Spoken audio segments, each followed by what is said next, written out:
मेरे YouTube channel math solution में आपका स्वागत है। यदि आपने अभी तक चैनल को सब्सक्राइब नहीं किया है तो प्लीज़ चैनल को सब्सक्राइब कर बेल आइकन का बटन जरूर प्रेस कर लें, जिससे कि गणित के किसी भी प्रश्न पर बनने वाली वीडियो अपलोड होते ही नोटिफिकेशन के द्वारा आप तक शीघ्र पहुँच जाए। प्रश्नावली 6.4 में प्रश्न संख्या 1 है, नीचे दी गई भुजाओं की मापों से क्या कोई त्रिभुज संभव है। अब देखिए, हमने 3 भागों में चेक करना पड़ेगा कि क्या कोई 2 माप जोड़ के तीसरी माप से कम या बराबर आ जा रही है, तब त्रिभुज संभव नहीं होगा।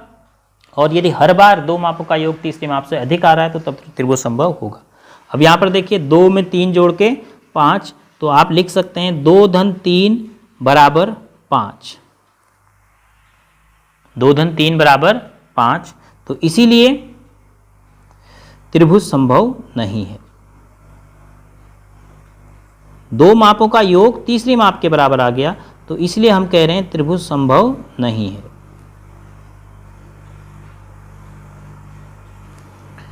अब दूसरे भाग में देखिए, 3, 6 और 7, तो अगर आप 3 और 6 को जोड़ते हैं तो 6 में 3 जोड़ के 9, और 9 बड़ा है 7 से।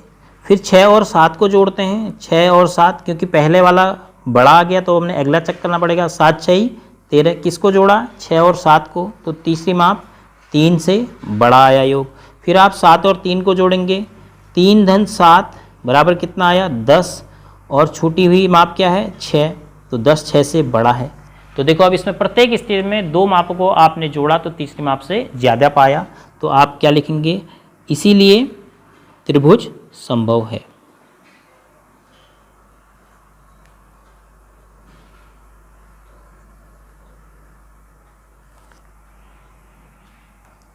अब ऐसे ही तीसरे भाग में 6 सेंटीमीटर, 3 सेंटीमीटर और 2 सेंटीमीटर। अब आप देखो, यहाँ पर 2 छोटी माप आपको दिख रही हैं। 3 में 2 जोड़ेंगे तो 5, और तीसरी माप ज़्यादा हो जा रही।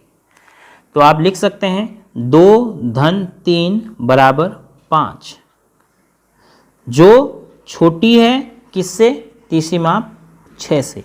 अब 2 मापों को हमने जोड़ दिया और 5 आया, और तीसरी माप से छोटा आ गया, तो अतः हम क्या कह सकते हैं? इसलिए ये जो 3 मापें हैं इनसे त्रिभुज संभव नहीं होगा।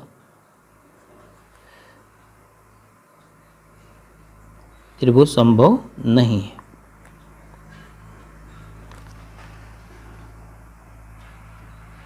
प्रश्न संख्या 2 है, त्रिभुज पी क्यू आर के अभ्यंतर में कोई बिंदु O लीजिए। चित्र में आपको दिख रहा है बिंदु O त्रिभुज पी क्यू आर के अभ्यंतर में है, तो क्या यह सही है? पहला भाग है OP धन OQ, OP धन OQ, OP और OQ को हम मिला देते हैं। OP को मिलाया और इसी प्रकार से OQ को मिला दिया। तो अब आप देखिए, OP और OQ को जोड़ेंगे तो तीसरी माप क्या है? PQ है, और त्रिभुज बना हुआ है यहाँ पर।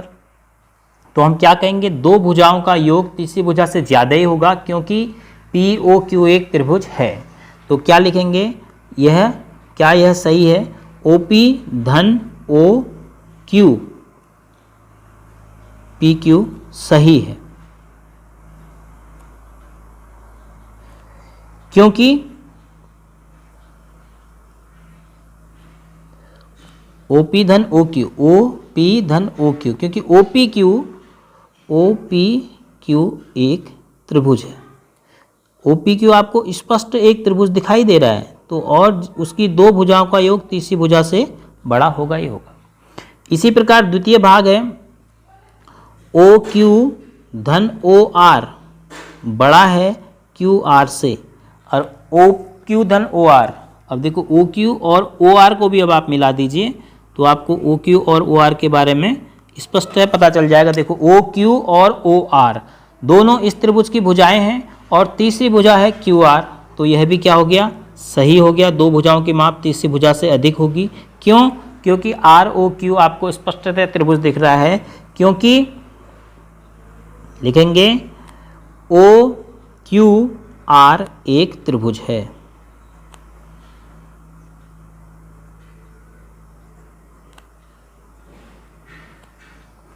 इसी प्रकार तीसरा भाग देखते हैं, तो तीसरे भाग में लिखा है ओ आर धन ओ पी, ओ आर धन ओ पी बड़ा होगा आर पी से, निश्चित है। ओ आर धन ओ पी बड़ा होगा आर पी से। क्यों बड़ा होगा, सही क्यों है, क्योंकि ये तीनों जो हैं एक त्रिभुज की भुजाएं हैं, क्योंकि ओ पी आर एक त्रिभुज है। तो त्रिभुज की दो भुजाओं का योग तीसरी भुजा से बड़ा तो होगा ही होगा। तो इस प्रकार आप इनको सही लिख सकते हैं और कारण दे सकते हैं कि क्यों हम सही कह रहे हैं।